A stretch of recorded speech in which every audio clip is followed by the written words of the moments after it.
Lo paródico para mí es más estructural en usted, Sí. porque precisamente fíjese que es algo que fluye. Sí.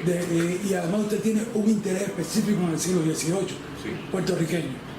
Entonces, quizás lo paródico, esto es donde yo digo, lo paródico no es tan paródico. Es una escritura que yo la concebí como una escritura añejada. Y esa es una representación, es parte, como tú muy bien dices, de la ambientación de la novela. Así que esa escritura es estructural también en el sentido de que es parte de la ambientación. O sea, en la medida en que esa escritura, en ese castellano añejado, un poco nos evoca las crónicas de India, un poco nos evoca las propias crónicas del siglo XVIII, en esa medida se convierte en un personaje y es parte también de la ambientación.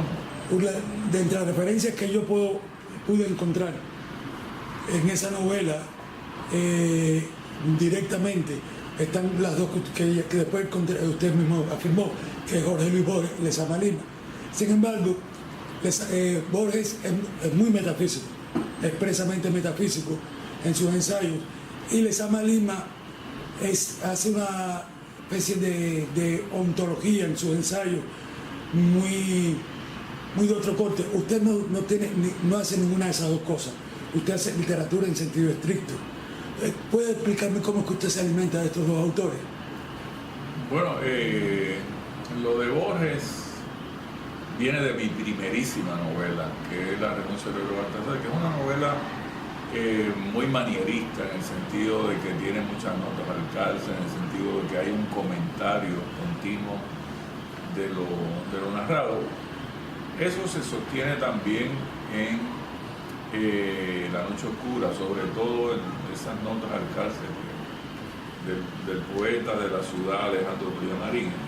Eso es muy borgiano. Y la idea de tener a alguien que interviene de vez en cuando en la narración a manera de lector omnisciente, o sea, es un lector que está ahí, que está oculto, pero que está ahí y que un poco está leyendo con nosotros la novela y alguna vez se la va a comentar. Eso es muy borgiano.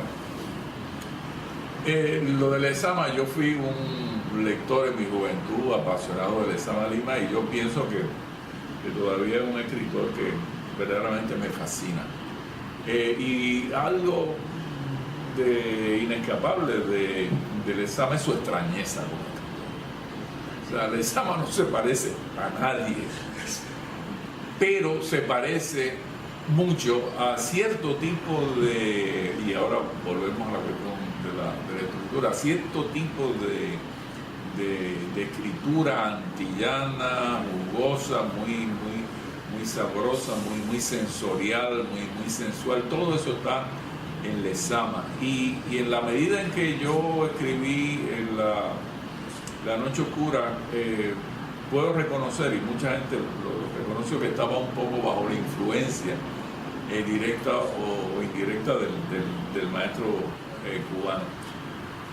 Por otra parte, esa escritura añejada también aparece en Lezama, que es un escritor un poco de ese desfase que se da mucho en las Antillas, de escritores perfectamente contemporáneos que siempre están un poco evocando en su escritura. Eso pasa con una especie de resonancia. Sí, eso pasa con Palesmato. Es un añejamiento, un arcaísmo voluntarista, ¿no? En Lezama también se da eso. Pero sobre todo ese barroco de Lezama, a mí lo que me maravilló fue la extrañeza. Y en la medida en que La noche oscura también es una novela muy extraña, en esa medida es una novela muy afín a Lezama y a su paradiso, ¿no? Yo tengo una explicación para eso. También Severo San Luis, hablando de Lezama Lima. Lo conocí a Severo y fue muy amigo mío. Okay. Él hace una figura retórica y habla del neobarroco, ¿no? Entonces, este neobarroco en Lezama es espontáneo, porque es su textura. Pero cuando tiene usted... su poesía también. En su poesía también. Tiene su poesía. Exactamente. O sea, pero cuando usted lo hace y dice que es paródico, yo digo, para mí eso es como los espiritistas que tienen acceso a una información y necesitan justificar, entonces se montan la misa. No lo había pensado, pero sí tienes razón. Se montan una misa, se ponen vasos de agua. No lo necesitan, pero lo necesitan. Sí, pero ahí hay como una invocación. Exacto. Invocación es la palabra. Invocación y evocación de una época y también una invocación. Exactamente. A los espíritus de esa época, o qué sé yo, a la manita. Sí, hay una textura. Y en Lezama también hay eso. O sea, Le explico. Es una escritura completamente contemporánea y también completamente añejada y hasta arcaizante. Tanto en el barroco de Lezama como en el de Severo, como el mío propio, la textura, La el tejido, textura, la cuestión de la textura, esa sonoridad, cómo se embala ese la tejido frase. es muy, muy importante. Sí, yo creo eso. Hay otra dimensión que es por la que usted, Antonio Benítez Rojo, lo incluye en la isla que se repite, y es la estructuralidad de la ciudad construida especialmente como una proyección de la persona, que parece que es un tópico en la literatura del Caribe. No obstante, Nueva Venecia tiene una dimensión mucho más metafísica, porque esta ciudad que se da como espacio de salvación en la literatura latinoamericana tiene un valor muy sociológico, pero eso es práctico e inmediato. En Santa Mónica, los venados de Carpentier, el Palacio en Pavo Real, todas esas cosas tienen dimensiones muy sociológicas y políticas muy inmediatas. Nueva Venecia es muy metafísica, muy de valor ontológico. A mí me recuerda un ensayo de Miguel Otero Silva, La piedra que era Cristo, en que dice: el reino de Dios está a una pulgada del dedo, está ahí, solo hay que tocarlo. Y hay un pasaje en La noche oscura de Niño Avilés que el personaje va caminando y ve Nueva Venecia y dice: pero ¿cómo es que no la ven? Claro. ¿Cómo está aquí? ¿Cómo es que no la ven? Es como otra dimensión. Y eso es absolutamente ontológico. Pero esa es la dimensión también, acuérdate, de la imaginación, ¿no? Hay muchas cosas en Nueva Venecia. Primero es simplificando, el espacio utópico, ¿no? Es el espacio utópico. En términos literarios, es el espacio de la imaginación. Es la persecución de una visión. En términos sociológicos, que era como tú estabas señalando, ¿no? Y hay una tradición muy grande de la literatura, inclusive antillana, de eso. Es la cuestión del palenque, lo que señala Benítez Rojo, ¿no? La cuestión del palenque, el hecho de la cimarronada, el espacio de la cimarronada, también eso está incluido ahí. Yo revisando esa novela retrospectivamente, para mí es el espacio de la imaginación, es lo más importante ahí, ¿no? El espacio de la imaginación como libertad. No en balde esa fue una novela escrita muy en el espíritu, qué sé yo, el espíritu libertario, el espíritu utópico, ¿no? De esos años, fines de los años 60, principios de los años 70. Y ese es un contenido muy evidente. También la cuestión un poco la ciudad alterna de la colonia, pues entonces sería la liberación, sería la ciudad alterna que ya no está bajo el yugo colonial, ¿no? Es decir, que hay muchas lecturas que se pueden hacer de esa novela, pero yo particularmente el espacio de Nueva Venecia para mí es un espacio de la imaginación, de una imaginación un tanto desaforada. Y eso es lo que aparece en la tercera parte de la trilogía. La primera parte es La noche oscura del Niño Avilés, la segunda parte es El camino de Yaoide, que se publicó también en Venezuela. Por cierto, hay una edición cubana de La noche oscura, de Casa de las Américas. No la conocí. Sí. Y entonces ahora, en una que recientemente he estado manejando, Pandemonium, en esa parte de la trilogía me he dado cuenta, revisándola, ¿no? Después de 40 años de haberla escrito, me estoy dando cuenta de que en última instancia el espacio ahí alterno, más que el espacio, un espacio utópico, un espacio sociológico, o un espacio específicamente historicista, ¿no? de la alternativa colonial o la colonia liberada, es el espacio de la imaginación. Usted puede abundarme un poco más en la imaginación como instrumento. Es decir, porque yo le explico lo que yo pensaba, pero a mí lo que me interesa es lo que usted piensa de la imaginación como instrumento. Sí, es muy importante eso porque tiene que ver específicamente con mi desarrollo como escritor. O sea, yo, mi primera novela fue una novela sobre el siglo XVIII puertorriqueño, la península de Baltasar, rebelión de esclavos, y tenía esa dimensión que podríamos llamar utópica sociológica, porque en última instancia estaba hablando también sobre Haití, sobre la liberación de los esclavos en Haití, en fin, sobre la fundación de la primera República Negra, un poco en esa novela, que es una novela muy de ambiente puertorriqueño, estaba hablando sobre eso, pero también sobre la pareja del negro casado con Blanca. Eso es muy importante en la renuncia de Baltasar, pero yo no me había percatado de eso hasta tanto escribí hace unos años una novela que se titula La Piscina, que es también una novela de un matrimonio, esta vez de un mulato con Blanca. Me percato, esto es algo que me viene persiguiendo desde hace mucho tiempo. Bueno, después escribo La Noche Oscura del Niño Avilés y escribo El Camino de Yalaví, escribo esta otra novela, Patrimonio. Y esa escritura, que es estructural, esa escritura tan dificultosa, porque sostener ese tono y sostener esa escritura no es poca cosa, pues de alguna manera se me agotó. Y entonces ese mundo imaginario, ese mundo de esa fantasmagoría sobre el pasado, porque en realidad es como una fantasmagoría hecha sobre el pasado, se agotó, y entonces fui a la crónica, a las crónicas de observación más directa de la realidad puertorriqueña y una observación casi testimonial de la realidad puertorriqueña. Entonces ahí se abre una nueva etapa de mi carrera como escritor. Pero esa primera etapa, yo creo que ahí yo lo que estaba era como tratando de alcanzar los límites de hasta dónde podía llegar esa imaginación. La imaginación, uno piensa que es algo enteramente metafísico. La imaginación tiene mucho que ver con la energía propia de un escritor juvenil, ¿no? Y yo era un escritor joven, tenía esa energía y tenía esa fuerza en el nervio y en la musculatura. O sea, usted dice que esa imaginación, ese músculo se le agotó, pero tiene una novela inédita. Esa novela está inédita, pero yo en las últimas semanas, porque esto lo tengo que explicar, se lo tengo que explicar a usted, que aparentemente está muy interesado en ese tema.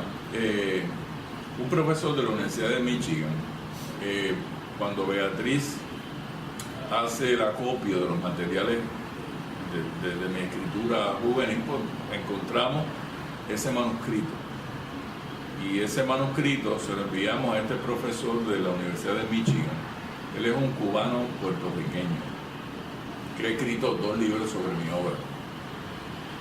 Y se lo enviamos porque él nos pidió ese manuscrito para revisarlo. ¿Cómo se llama? Él se llama Benjamín Torres. Okay.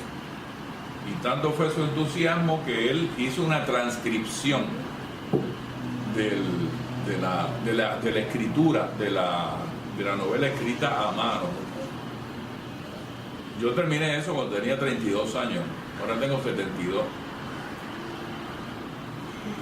Y esa escritura apretada, de muy difícil comprensión, él la descifró. Es como descifrar, que se llama, un jeroglífico. Y efectivamente hizo la transcripción, y ahí están 2 volúmenes, ¿no? Ahora usted está desarrollándose en una dimensión más convencional o más contemporánea de... No, mis libros no son convencionales en el sentido de que yo he preferido, y eso no sé, es algo que yo he meditado mucho sobre este en particular. ni siquiera mis crónicas se parecen, una no se parece a la otra, son libros muy distintos, cambian mucho de acercamiento, inclusive de escritura. Y las novelas, no hay dos novelas mías que se parezcan. ¿Cómo te explica esa apertura, ese diapasón, ese cambio constante? Bueno, yo en la literatura latinoamericana, yo me he encontrado con que los escritores, en términos generales, una vez escriben una obra, tienden a desarrollar un estilo y un acercamiento. Eso es universal. Todos los escritores más o menos tienden a desarrollar un estilo o si no un acercamiento. En el caso mío, no ha sido así. Para mí cada libro tiene una peculiaridad, un acercamiento, una escritura muy particular. Y eso no se me ha dado por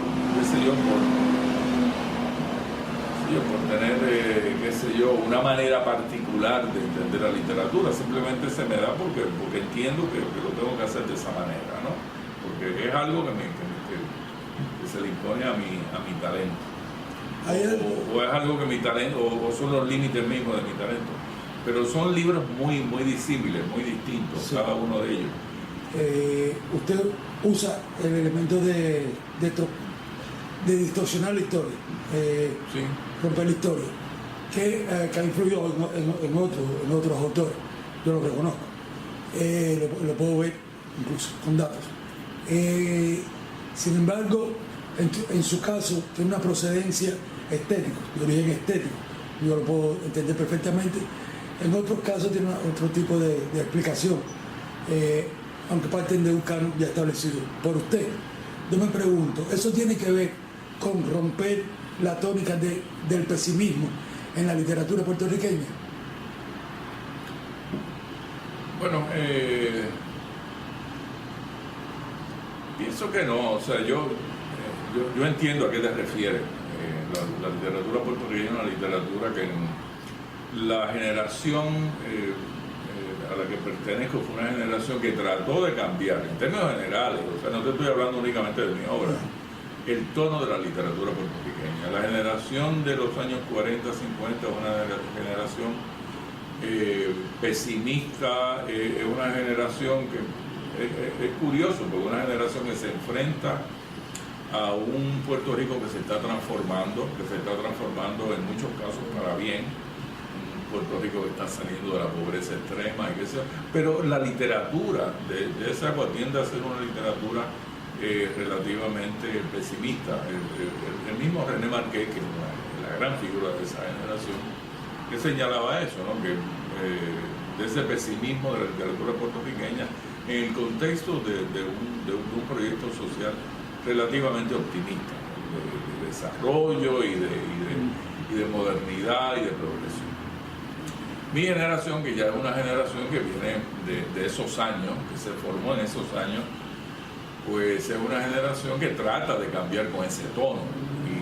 Y entonces diversificamos mucho el acercamiento a la realidad. Quisimos hablar más sobre el mundo urbano, quisimos hablar más sobre dar testimonio de parte de la sociedad puertorriqueña que jamás se había testimoniado. Por ejemplo, el entierro deportivo, que es uno de mis libros centrales, ¿no? Aquí no se había hablado sobre la plena, no se había hablado sobre la salsa, no se había hablado mucho sobre los barrios marginales. Yo doy testimonio de eso. Así que es una generación que un poco trata de salirse de esos tonos del pesimismo. Bueno, subyace a todo eso la perplejidad que nosotros estamos sintiendo también como participantes de ese proceso, ¿no? De que por un lado, pues sí, hay unos adelantos en términos sociales, por el otro, pues entonces el mundo de las drogas, el mundo de la emigración, es el mundo... O sea, todo eso es un país muy dramático en ese sentido. Dramático y conflictivo, ¿ves? Pero también Cuba lo es, o sea que estamos... Hay una traumatología, porque hay una traumatología antillana y los dominicanos pues tienen el suyo, sí. Bueno, el suyo, sí. Y eso, ahora, no somos de los peores del mundo. No, yo no lo creo. Para nada. No, yo vivo enamorado de Puerto Rico. No, pero en las Antillas, en términos generales, tampoco. O sea, no. Cuidado, uno pensar... No, creo pero hay un trauma, es decir, yo lo observo porque, por ejemplo, la identidad como objeto reflexivo es obsesivo en Puerto Rico. Sí. Y entonces, parto de la base de que antes de eso, o como preámbulo a eso, estaba el pesimismo. Entonces hay como un... Bueno, pero es un pesimismo que surge también de ese cuestionamiento de la identidad por el colonialismo y eso se entiende. Pero acuérdate, también los cubanos tienen ese problema, porque tienen también parte de su identidad la tienen en Miami. Yo observo que la cultura puertorriqueña, bueno, lo que explicaba ahí abajo, quería que usted me elaborara sobre esto. La dimensión popular es más importante en la estructura de la cultura puertorriqueña que en otros lugares, que son más verticales. Bueno, qué bien que señalas eso, porque